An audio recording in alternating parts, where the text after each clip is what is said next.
আমি শুভাশিস রায় বাংলা থেকে বলছি যে এই যে দীর্ঘদিন আপনারা যে লড়াই করলেন, এটাকে একটা আপনাদের জয় বলতেই হবে। রাজ্য সরকারি কর্মচারীদের ন্যায্য পাওনা, সেটা একটা জয়, তাদের মুখে হাসি ফুটছে। আজকে তো সুপ্রিম কোর্টে ডিএ মামলা শুনানি ছিল। সেই শুনানিতে তো দীর্ঘদিন আপনি এই মামলার সাথে জড়িয়ে আছেন। সুপ্রিম কোর্ট যে রায় দিলেন 50% আগে বলেছিলেন, সেখান থেকে দাঁড়িয়ে 25%। এই 25% কি রাজ্য সরকার দিতে পারবে, কি মনে হয়? সে পারবে কি পারবে না সেটা তো আমাদের বিবেচ্য বিষয় নয়, এটা রাজ্য সরকারের বিবেচ্য। রাজ্য সরকারকে দিতে হবে, যেটা আইনি পাওনা, সে আইনি পাওনা তো এড়াতে পারবেন না। উনি অনেক আবল তাবল টাকা খরচা করছেন, সেই আবল তাবল খরচা বন্ধ করুন, ক্লাবগুলোর থেকে টাকা ফেরত নিন, টাকা ফেরত নিয়ে দিয়ে দেবেন। উনি তো আগেই বলেছেন যে রাজ্যের কোমর ভেঙে আছে। উনি কোমরটা ভেঙেছেন কেন? মানুষের স্বার্থের বিরুদ্ধে ভেঙেছেন, এখন ওকেই বুঝতে হবে। উনি মন্দির তৈরি টাকা খরচা করবেন, ইমাম ভাতা, পুরোহিত ভাতা, ক্লাবগুলোকে টাকা দেবেন, যেগুলো সরকারের কাজ নয় সেখানে টাকা ব্যয় করবেন, আর সরকারি কর্মীদের যে ন্যায্য পাওনা তা দেবেন না, এটা তো হতে পারে না। দীর্ঘদিন পরে রাজ্য সরকারি কর্মচারীদের এটা বিশাল জয়, আপনাদের জয়। রাজ্য সরকারি কর্মচারীরা আজকে অন্তত হাসির মুখ দেখছে যে দীর্ঘদিন বাদে তাদের যে পাওনা গন্ডা, তাদের সুপ্রিম কোর্ট তাদের প্রতি সুবিচার করেছে। আপনাদের একদিকে যেমন এই রাজ্য সরকারি কর্মচারীর জয়, এইখান থেকে দাঁড়িয়ে আর একটা যে কাজকে দাঁড়িয়ে কলকাতার রাজপথে যে পুলিশ পেটালো এই শিক্ষকদেরই, এটা দিয়ে কি বলবেন? বেধড়ক পুলিশ বলে, এই যদিও পুলিশের পক্ষ থেকে বলা হয়েছে যতটুকু না করলে নয় সেটাই তাদের বল প্রয়োগ করেছেন।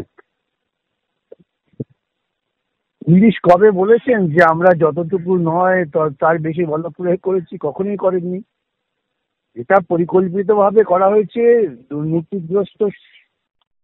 দুর্নীতিগ্রস্ত সরকার, তারা এই চাকরি প্রার্থীদের ভাওতা দিয়েছেন যে তাদের চাকরি যাবে না, তাদের চাকরির মমতা দিয়ে দেবেন, তাদের উত্তেজিত করেছেন, সুপ্রিম কোর্টের রায় মানবেন না, এই ধরনের অপকর্ম করে এখন পরিস্থিতি এই জায়গায় নিয়ে গেছেন।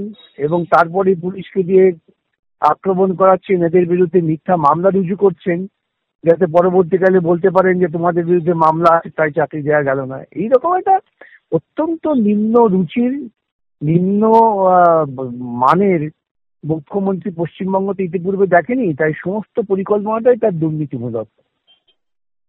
এই যে কালকের যে ঘটনা, আপনি এই যে কর্মচারী আমাদের যে টিচার, তাদের কি মানে পরামর্শ যদি আপনাকে বলি, তাদের উদ্দেশ্যে কি বলবেন?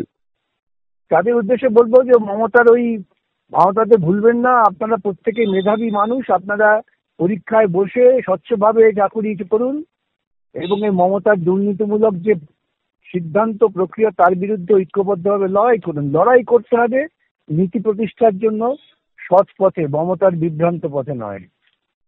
আচ্ছা, আপনার কি মনে হয় না যে লড়াইটা সেই মাপে এগোচ্ছে না বা কোথাও দিগ্ভ্রান্ত হচ্ছে, এরকম কি কিছু মনে হয়? না, লড়াই তো করছে না। যারা লড়াই করেন না তারা ভাবেন দিগ্ভ্রান্ত হচ্ছে, সেই মাপে এগোচ্ছে না, সবাই কেন আসছে না। যখন আজ লড়াই চলছে, লড়াই করতে করতেই ধীরে ধীরে সমস্ত মানুষ যুক্ত হবেন। যদি যুক্ত না হন মানুষ, তারা নিজেরা তাদের কপালে যে দুঃখ ডেকে এনেছেন মমতাকে ক্ষমতায় এনে, সেটা আরো দীর্ঘায়িত হবে। পশ্চিমবঙ্গ একেবারে চূড়ান্ত অন্ধকারে তলিয়ে যাবে। ওনারা কালকে বলছিলেন যে আমরা তো মমতা মানে মুখ্যমন্ত্রীর সাথে শুধু কথা বলতেই চেয়েছি, তাতে দাঁড়িয়ে আমাদের উপরে লাঠিচার্জ। আবার মুখ্যমন্ত্রীর সঙ্গে কথা বলতে চেয়েছেন, এটাই তো ওদের চূড়ান্ত ভুল। একজন দুর্নীতিগ্রস্ত মুখ্যমন্ত্রী কি ওদের বাঁচাতে পারবেন? পারবেন না। আমি তো সেই জায়গা থেকেই বলছি, লড়াইয়ের যে দিক, তাতে কোথাও কি তাহলে প্রবলেম? তারা লড়াই করছেন, তারা তো নিজেরা যা বুঝছেন জীবনে লড়াই করতে করতে শিখবেন কোনটা ঠিক কোনটা বেঠিক। অসংখ্য ধন্যবাদ বিকাশ দা। আপনি কি